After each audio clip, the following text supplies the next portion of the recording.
آپ دیکھ رہے ہیں ایون مشاعرہ میڈیا پر۔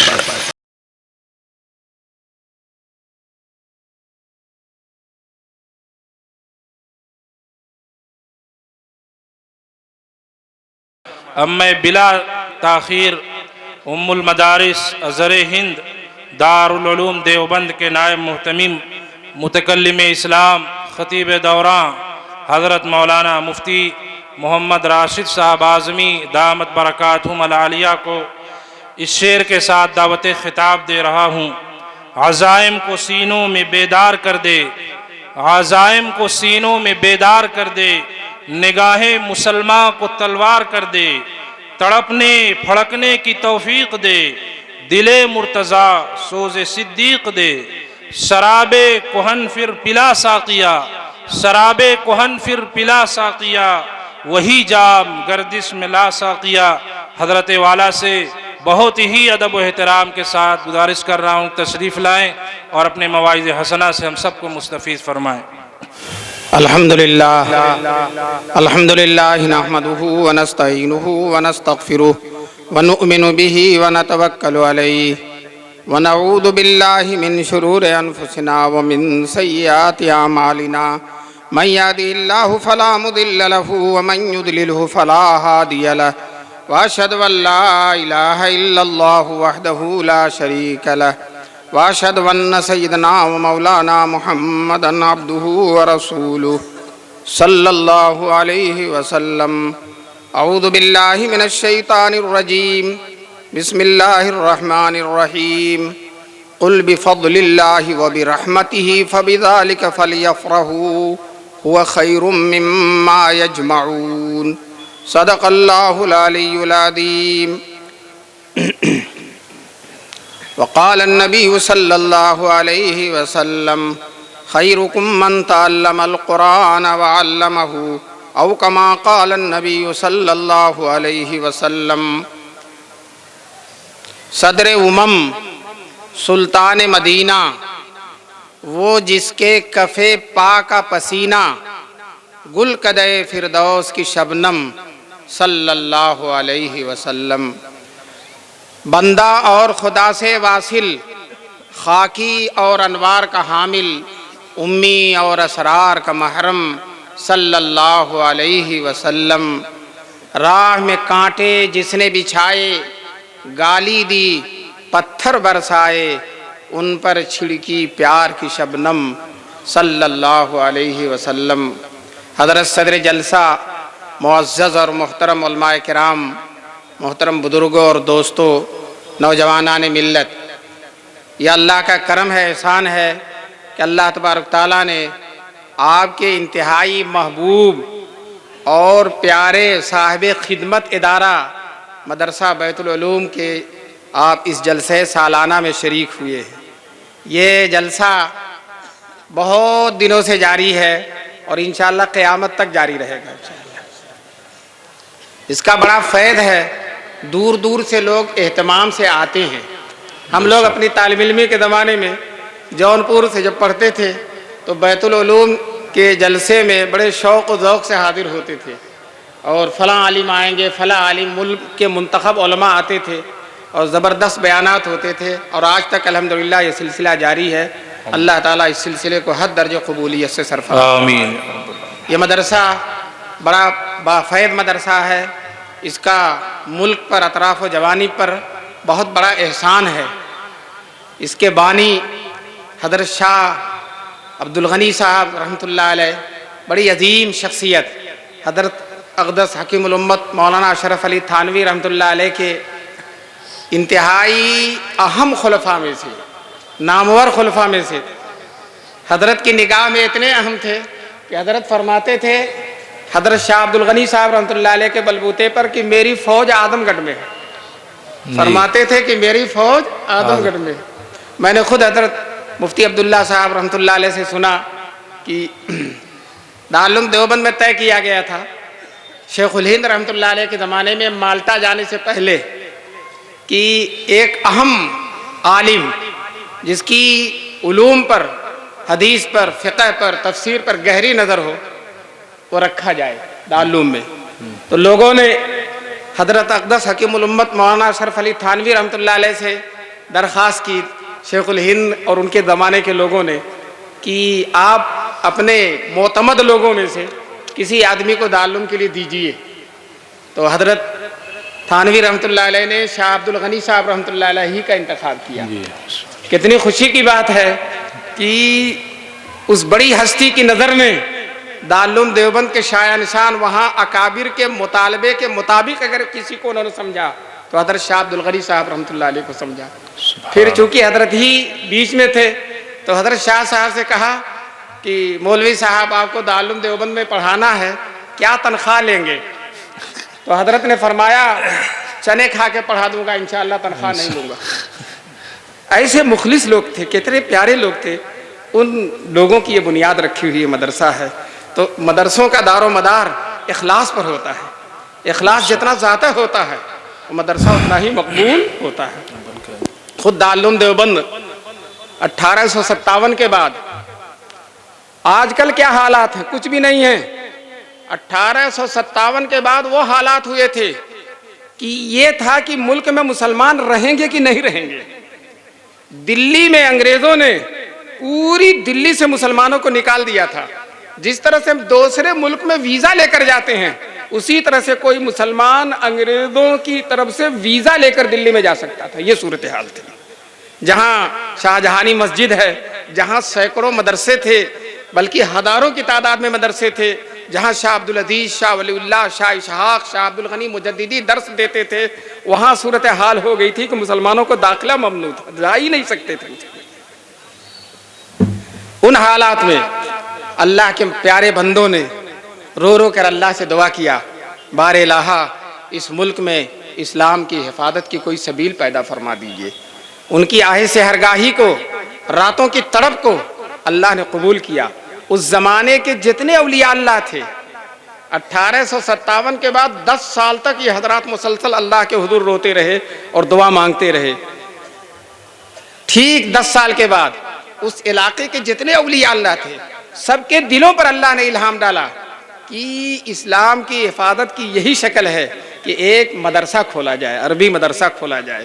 چنانچہ یہ اولیاء اللہ جب اکٹھا ہوئے اپنے الہاموں کا تبادلہ کیا.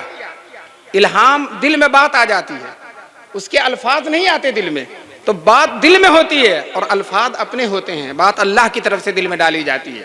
چنانچہ کسی نے کہا میں نے خواب دیکھا کہ مدرسہ قائم کیا جائے, کسی نے کہا مجھے الہام ہوا کہ مدرسہ قائم کیا جائے, کسی نے کہا میرے دل میں آ رہا کہ مدرسہ قائم کیا جائے. دوستو انہی الہامات ربانی کی بنیاد پر اللہ تبارک تعالیٰ نے دیوبند کا مدرسہ اللہ نے لوگوں کو کھولنے کی توفیق نصیب فرمائی. دیوبند کا مدرسہ کھلا. جب بنیاد رکھنے کی بات آئی تو مولانا قاسم نانوتوی رحمۃ اللہ علیہ نے, میاں جی منع شاہ رحمۃ اللہ علیہ جو اس زمانے کے اتنے بزرگ تھے کہ حضرت نانوتوی رحمۃ اللہ علیہ فرماتے ہیں کہ گناہ کرنا تو دور کی بات ہے, ان کے دل میں گناہ کا خیال بھی نہیں آتا ہے. ایسی پاکیدہ ہستی سے پہلی اینٹ رکھوائی گئی. دوسری اینٹ شارح بخاری مولانا احمد علی سہارنپوری جو بخاری شریف کے شارح اور محشی ہیں اور ہندوستان میں سب سے پہلے بخاری چھپوانے والے ہیں, ان سے رکھوائی گئی. تیسری اینٹ قطب عالم مولانا رشید احمد گنگوہی سے رکھوائی گئی. اور جو میر کارواں ہے مولانا قاسم نانوتوی وہ دور کھڑے ہیں. آج بھی وہ انکساری اتنی ہے کہ اپنے کو اس لائق نہیں سمجھتے کہ میں بھی بنیاد رکھوں, اینٹ رکھوں. لوگوں نے بہت اصرار کیا, حضرت ایک اینٹ آپ بھی رکھ دیجئے. لوگوں کے شدید اصرار کے بعد انہوں نے چوتھی اینٹ رکھی. پھر ان حضرات نے رو رو کر دعا کیا, اے اللہ تیرے کمزور نحیف ناتواں بندے, بے اسباب بندے جو کر سکتے ہیں وہ کر دیا. اے مسبب الاسباب آپ اس مدرسے کو قبول فرما لیجئے گا. اللہ تعالیٰ نے مدرسے کو کیا کیا؟ قبول کیا. اور آج ماشاءاللہ چپے چپے میں فیض ہے. اسی طرح سے اسی سلسلے کی ایک حسین کڑی, پیاری کڑی, محبوب کڑی آپ کا یہ مدرسہ بیت العلوم ہے. اللہ تبارک تعالیٰ نے مدرسے کے بانی حضرت شاہ عبد الغنی صاحب رحمۃ اللہ علیہ, اللہ ان کی قبر کو نور سے بھر دے. اور یہ جو ان کا فیض ہے اللہ تعالیٰ انشاءاللہ ضرور اس فیض کی مسرت اور خوشخبری ان کو سنا رہا ہوگا, قبر میں پہنچا رہا ہوگا. بہرحال انہوں نے علاقے میں گمراہ فرقوں کو آگے نہیں بڑھنے دیا. قوت تھی, ہمت تھی, جرأت تھی. گمراہ بہت سے گمراہ فرقے پیدا ہوئے، نام نہیں لیا جاتا، لیکن کسی بھی گمراہ فرقے کو آگے بڑھنے کا موقع نہیں دیا، دین کی خدمت اور اشاعت کی۔ دیکھیے دوستو، دین کی خدمت اسی طرح سے ہوتی ہے کہ گمراہ فرقوں کو دفع کیا جائے، وہ رہیں گے تو دین خلط ملط ہوتا رہے گا۔ جیسے آپ کھیتی کرتے ہیں تو اس میں خراب گھاس جو ہوتی ہے، سبزہ بیگانہ جو ہوتا ہے، اس کو آپ نکال دیتے ہیں، اس کے بعد بیج ڈالتے ہیں تو بیج برابر ہوتا ہے۔ اسی طرح سے جہاں بھی گمراہ انکار حدیث کا فتنہ ہو، صحابہ کرام کی عظمت کے نہ پہچاننے کا فتنہ ہو، صحابہ کرام کی توہین کرنے کا فتنہ ہو، یا جس طرح کا بھی فتنہ ہو، بدعت کا فتنہ ہو، الحمدللہ ان بزرگوں نے مقابلہ کیا، اور آج الحمدللہ کافی حد تک ہمارا ملک فتنوں سے پاک ہے، اور انشاءاللہ پاک رہے گا، ان بزرگوں کی خدمات ہے۔ میں نے آپ کے سامنے قرآن کریم کی آیت پڑھی ہے، آیت میں اللہ تبارک تعالیٰ نے ہم سب کو ایک عظیم چیز پر خوش ہونے کا حکم دیا ہے، ایک عظیم نعمت پر خوش ہونے کا موقع دیا ہے۔ اللہ تعالیٰ کہہ رہے ہیں اگر کسی نعمت پر تم خوش ہو سکتے ہو، خوشیاں منا سکتے ہو، مسرت کر سکتے ہو، تو وہ خوشی کیا ہے؟ اللہ قرآن میں فرماتے ہیں قُلْ بِفَضْلِ اللَّهِ وَبِرَحْمَتِهِ، اے نبی کہہ دیجئے اللہ کا فضل اور اللہ کی رحمت، فَبِذَلِكَ فَلْيَفْرَحُوا، اے مسلمانوں تم اس پر خوش ہو جاؤ، اللہ کے فضل اور اللہ کے رحمت پر خوش ہو جاؤ۔ ذَلِكَ خَيْرٌ هُوَ خَيْرٌ مِّمَّا يَجْمَعُونَ، دنیا میں جو لوگ مال و دولت جمع کرتے ہیں، جائیداد جمع کرتے ہیں، کاروبار کرتے ہیں، نعمتیں اکٹھا کرتے ہیں، اور بہت سی اپنی خواہش کی چیزوں کو جمع کرتے ہیں، ان تمام چیزوں سے بہتر ہے اللہ کے فضل اور اللہ کی رحمت پر مسلمانوں کا خوش ہو جانا۔ اب حضرت اقدس حکیم الامت مولانا اشرف علی تھانوی نے اپنی تفسیر میں بیان کیا کہ اللہ کی فضل سے مراد، اللہ کی رحمت سے مراد ذات گرامی ہے جناب رسول پاک صلی اللہ علیہ وسلم کی، حضور کی ذات اقدس ہے، حضور کی ذات اتنی بڑی نعمت ہے، اتنی بڑی نعمت ہے کہ مسلمان جتنا بھی خوشی منائیں، جتنا بھی فخر و مباحت کریں وہ کم ہے۔ ایسی پیاری، ایسی عظیم اللہ نے اپنی محبوب ترین ہستی کو ہمیں دے دیا۔ دوستو ایک دن حضور صلی اللہ علیہ وسلم اپنے گھر میں تشریف فرما تھے، باہر صحابہ کرام تھے اور تذکرہ کر رہے تھے نبیوں کا، تو کوئی کہہ رہا تھا حضرت ابراہیم خلیل اللہ تھے، کوئی کہہ رہا تھا حضرت موسیٰ کلیم اللہ تھے، کوئی کہہ رہا تھا حضرت آدم صفی اللہ تھے، کوئی کہہ رہا تھا حضرت عیسیٰ روح اللہ تھے۔ حضور سن رہے تھے، باہر نکلے، کہا تم سب لوگوں نے صحیح کہا ہے، ابراہیم خلیل اللہ ہیں، آدم صفی اللہ ہیں، اور موسیٰ کلیم اللہ ہیں، اور عیسیٰ علیہ السلام روح اللہ ہیں، لیکن تمہارے محبوب، تمہارے نبی حبیب اللہ ہیں، اللہ کے محبوب ہیں۔ کسی شاعر نے خوب کہا جو تو اللہ کا محبوب ہوا خوب ہوا، جو تو اللہ کا محبوب ہوا خوب ہوا، اے نبی خوب ہوا، خوب ہوا، خوب ہوا۔ یہ داغ بہت بڑے شاعر ہیں جن کی شاعری بے داغ ہے، بہت زبردست شعر کہتے ہیں، وہ کہتے ہیں تو جو اللہ کا محبوب ہوا خوب ہوا، اے نبی خوب ہوا، خوب ہوا، خوب ہوا۔ دیکھیے دوستو، خوشی منانے کی دو شکلیں ہیں، ایک خوشی تو وہ ہے جو حضور کی پیدائش پر، حضور کی تشریف آوری پر دوسرے لوگ مناتے ہیں، بدعت پسند لوگ مناتے ہیں، جشن کرتے ہیں، جلوس نکالتے ہیں، نعرے لگاتے ہیں، روشنیاں کرتے ہیں، قمقمے کرتے ہیں، جھنڈے لہراتے ہیں، اور حضور صلی اللہ علیہ وسلم کی سیرت و سنت پر عمل نہیں کرتے۔ یہ ظاہری خوشی ہے، اس خوشی کا کوئی اعتبار نہیں ہے۔ حقیقی خوشی حضور کے ملنے کی، حضور جیسی نعمت کی یہ ہے کہ ہم حضور کے نقش قدم پر اپنے آپ کو ڈال دیں، جو حضور نے زندگی سکھائی ہے وہ زندگی ہم اختیار کر لیں، حضور کے اخلاق اختیار کر لیں۔ حضور صلی اللہ علیہ وسلم کے اخلاق ایسے ہیں کہ کوئی بھی حضور صلی اللہ علیہ وسلم سے ملتا ہے، ملنے والے کا دل خوش ہو جاتا ہے، ملنے والے کا دل خوش ہو جاتا، مسکرا کر ملتے ہیں حضور صلی اللہ علیہ وسلم۔ اتنے مصروف ہیں، اتنے مصروف ہیں، فرشتے بھی آ رہے ہیں، جبریل بھی آ رہے ہیں، پہاڑوں کا فرشتہ بھی آ رہا ہے، دنیا بھر کے وفود بھی آ رہے ہیں، صحابہ کا جم گھٹا ہے، جم غفیر ہے عاشقوں دیوانوں کا، لیکن اس کے باوجود اگر کوئی آ کر ملتا ہے تو حضور مسکرا کر ملتے ہیں۔ ایک صحابی کہتے ہیں ہم اپنے گھروں میں ہوتے تھے رنج و غم میں ڈوبے ہوئے ہوتے تھے، لیکن جب ہم حضور کی محفل میں آ جاتے تھے اور حضور ہم سے مسکرا دیتے تھے، ہمارا دل باغ باغ ہو جاتا تھا، سارا غم ختم ہو جایا کرتا تھا، ساری رنج و کلفت کافور ہو جایا کرتی تھی، حضور مسکرا دیتے تھے۔ دوستو حضور کا چہرہ ہی حسین، کائنات میں اتنا بڑا حسن کہیں ہے ہی نہیں، اللہ نے اتنا بڑا حسین کوئی بنایا ہی نہیں۔ پھر دانت اتنے حسین ہیں حضور صلی اللہ علیہ وسلم کے کہ جب مسکراتے ہیں تو دانت کی چمک کا عکس دیواروں پہ پڑتا ہے، دانت کے چمکنے کا عکس دیواروں پہ پڑتا ہے۔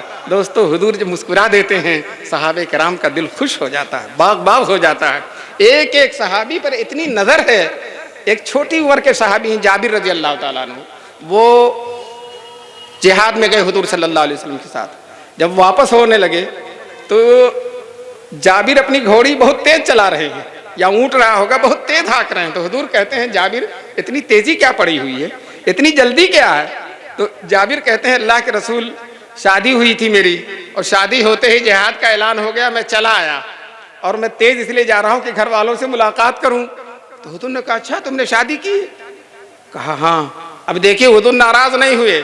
آج کل کے لوگ ہوتے تو کہتے شادی کی، مجھے بلایا ہی نہیں، مجھے کارڈ ہی نہیں دیا۔ اور یہاں محبوبوں کے محبوب ہیں، صحابہ کرام کی سرتاج ہے رسول پاک صلی اللہ علیہ وسلم، سب کچھ ہے، اللہ کے بعد ملجا و ماوا ہے رسول پاک صلی اللہ علیہ وسلم صحابہ کرام کے، لیکن شادی کر لی بتایا نہیں۔ یہ ہے اسلام کا طریقہ، یہ ہے۔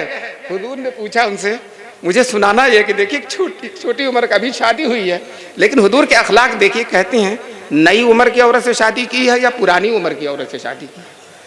تو جابر کہتے ہیں پرانی عمر کی عورت سے شادی کی ہے۔ تو حضور صلی اللہ علیہ وسلم کہتے ہیں ارے نئی نویلی عورت سے شادی کرتا، وہ تم سے کھیلتی، تم اس سے کھیلتے، خوش ہوتے، تو تم نے اتنی بڑی عمر کی عورت سے کیوں شادی کی ہے؟ تو جابر رضی اللہ تعالیٰ عنہ کہتے ہیں اللہ کے رسول میرے باپ کا انتقال ہو گیا، میری 7 بہنیں چھوڑ کر گئی ہیں، وہ سب چھوٹی چھوٹی ہیں، انہی جیسی ایک اور لا کر بیٹھا دیتا تو ان کی تربیت کون کرتا، ان کو شادی بیاہ کے طریقے کون سکھلاتا، زندگی کے آداب کون سکھلاتا؟ اس لیے میں نے بڑی عمر کی عورت سے شادی کی ہے تاکہ اپنے تجربات سے ان کی تربیت کرے۔ اب حضور کہتے ہیں بہت اچھا کیا تم نے، بہت اچھا کیا تم نے۔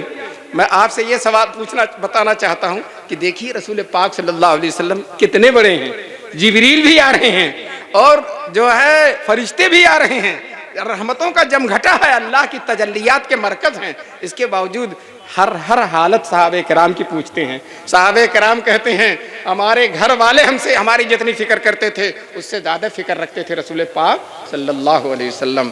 ایک صحابی آئے اور غربت کی وجہ سے وہ کہنے لگے اللہ کے رسول کھانے پینے کی کمی ہے، زندگی گزارنا دشوار ہو رہا ہے۔ تو حضور صلی اللہ علیہ وسلم نے کہا اچھا سوال مت کرنا، کسی سے مانگنا مت، جاؤ جنگل۔ پہلے تو پوچھا حضور نے تمہارے گھر پہ کچھ ہے؟ تو کہنے لگے اللہ کے رسول کوئی چیز نہیں، ایک پیالہ ہے اور ایک بچھانے کے لیے بستر ہے، لیوا جس کو کہتے ہیں، بستر ہے اور کچھ بھی نہیں ہے میرے پاس۔ کہہ رہے دونوں لے آؤ، دونوں لے آئے، بہت معمولی چیز تھی۔ حضور نے نیلام فرمایا، خود اعلان کیا، دیکھ رہے ہیں خود اعلان فرمایا رسول پاک صلی اللہ علیہ وسلم نے، اور کہا اس کو کون لیتا ہے، کتنے میں لیتا ہے؟ تو ایک صحابی کھڑے ہوئے کہنے لگے 1 درہم میں لیتا ہوں۔ 1 ہی درہم کا تھا، اس سے زیادہ کا نہیں تھا۔ حضور نے کہا نہیں اور بڑھاؤ اور بڑھاؤ، تو ایک صاحب نے کہا 2 درہم میں لوں گا۔ چنانچہ رسول پاک صلی اللہ علیہ وسلم نے 2 درہم میں ان کو دے دیا، اور 2 درہم لے کر اس آدمی سے کہا 1 درہم تو اپنے گھر میں دے آؤ بال بچوں کو کھانے پینے کے لیے، اور 1 درہم کی کلہاڑی خرید کر لاؤ، کلہاڑی خرید کر لاؤ بازار سے۔ چنانچہ بازار سے کلہاڑی خرید کر لائے۔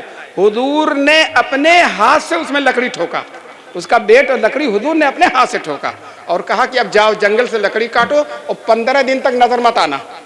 حضور نے کہا 15 دن تک یہاں مت آنا، اور بازار جاؤ کاٹو اور بازار میں لا کر بیچو۔ چنانچہ وہ جاتے رہے، لیٹے تھے، 15 دن کے بعد آئے، 10 درہم لے کر آئے۔ 2 درہم 15 دن میں کتنا ہو گیا؟ 10 درہم ہو گیا، چاندی کا سکہ بہت بڑھ گیا، کئی 100 کا نفع ہو گیا۔ انہوں نے کہا حضور صلی اللہ علیہ وسلم نے کہا ایسا ہے جاؤ گھر والوں کو دو۔ چنانچہ اچھی اچھی چیزیں گھر والوں کو لے آ کر دیا۔ میں آپ سے یہ کہتا ہوں کہ حضور صلی اللہ علیہ وسلم کی اتنی بڑی ہستی، اتنی رفعت و مرتبت ہے حضور صلی اللہ علیہ وسلم کی، لیکن ان کی کلہاڑی میں حضور بیٹ ڈنڈا خود اپنے ہاتھ سے ڈال رہے ہیں۔ یہ ہے رحمت للعالمین رسول پاک صلی اللہ علیہ وسلم کی۔ مسلمانوں، جب حضور دنیا میں ہماری پریشانی نہیں دیکھ سکتے، دنیا میں ہمارا تعاون کرتے ہیں، تو میدان محشر میں تو اللہ تعالیٰ مقام شفاعت دیں گے رسول پاک صلی اللہ علیہ وسلم کو، انشاءاللہ ثم انشاءاللہ حضور میدان محشر میں ہماری شفاعت فرمائے گے انشاءاللہ، ہمارے کام آئیں گے۔